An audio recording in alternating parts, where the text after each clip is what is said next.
লাইফটাকে জটিল বানাবেন না। অল্প কয়েকদিনের দুনিয়া এমনিই কেটে যাবে, এটা ওই দিকে যেন না ঠকি, ওইটা খেয়াল রাখবে। ওইখানে ঠকলে সব শেষ, আমও শেষ, সালাও শেষ।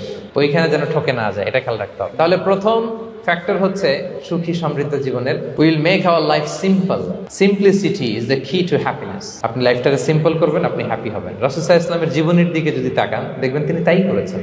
সুবহানাল্লাহ। সহিহ মুসলিমের একটা হাদিস শোনাই আপনাদেরকে। আম্মা জান আয়েশা রাদিয়াল্লাহু তাআলা আনহা বর্ণনা করেন। তিনি বলেন, একদিন সকালবেলা রাসূল সাল্লাল্লাহু আলাইহি ওয়াসাল্লাম আমার বাসায় আসলেন। ফজর নামাজ পড়ে এসে বলতেছে, আয়েশা ফজর নামাজ পড়ে আসছি, ব্রেকফাস্ট করার মতো কিছু আছে ঘরে? ইয়া রাসূলুল্লাহ, কিছু নেই। নাই? ঠিক আছে, আই এম ফাস্টিং। যাও, আমি রোজা রাখলাম, রোজার নিয়ত করলাম। কত ইজি গোয়িং, কত সিম্পল বানিয়েছেন লাইফটা। আচ্ছা, আমরা হলে কি করতাম? একটু মিলাই নিজের সাথে। সাধারণত আমরা যেটা করতাম, আমরা অনেকে রেগে যেতাম। প্রিয় ভাইয়েরা, ঘরে কিছু নাই মানে তুমি আগে জানাবা না আমাকে? হ্যাঁ, গত রাতে বললে তো কিছু নিয়ে আসতে পারতাম।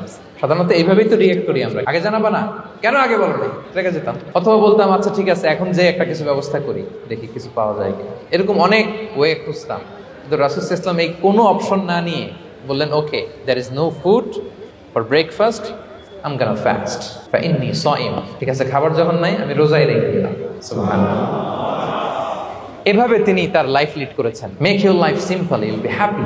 জটিল না করে সহজ করুন, আপনি হ্যাপি হবেন।